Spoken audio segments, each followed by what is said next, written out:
Hello friends, welcome to our collections. Ready? 1, 2, 3, start.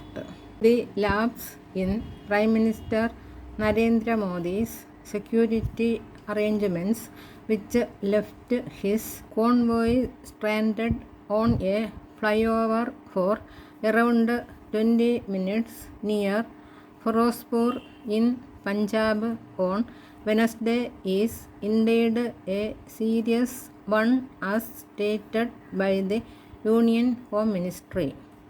But by quickly blaming the Punjab government and the state police, the central functionaries brigade a blame game that has forestalled the possibility of a fair and credible inquiry into the incident. Two parallel inquiries have been announced, one by the center and another by the state, both of which are on hold until Monday, when the Supreme Court of India will hear a plea on the issue. Discussions on national security are always surcharged in India, but at least this one involving the personal security of the Prime Minister should have been more tempered. Union ministers and Bharatiya Janata Party functionaries turned this into yet another loyalty test and resorted to hyperbole. India takes the security of its Prime Minister very seriously. After all, a sitting Prime Minister, a former Prime Minister, and the leader revered as the father of the nation are among the list of the country's assassinated leaders.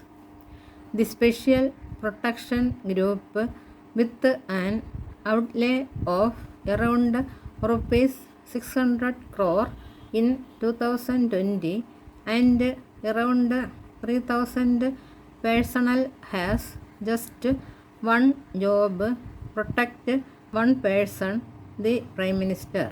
The critical question that is to be probed is who made the decision that the Prime Minister could and should travel by road for more than 100 kilometers from Bathinda to Firozpur, and what inputs went into making that decision, assuming that someone included that it was advisable for the Prime Minister to be on the road for nearly 2 hours. The process that preceded it must be probed.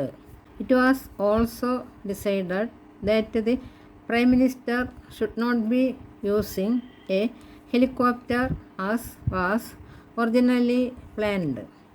The route was identified in advance as a contingency plan, but the decision to use it was made at the last moment, a version that both the state and central governments agree on. Various scenarios involving miscommunication, misinformation, and misjudgment are possible.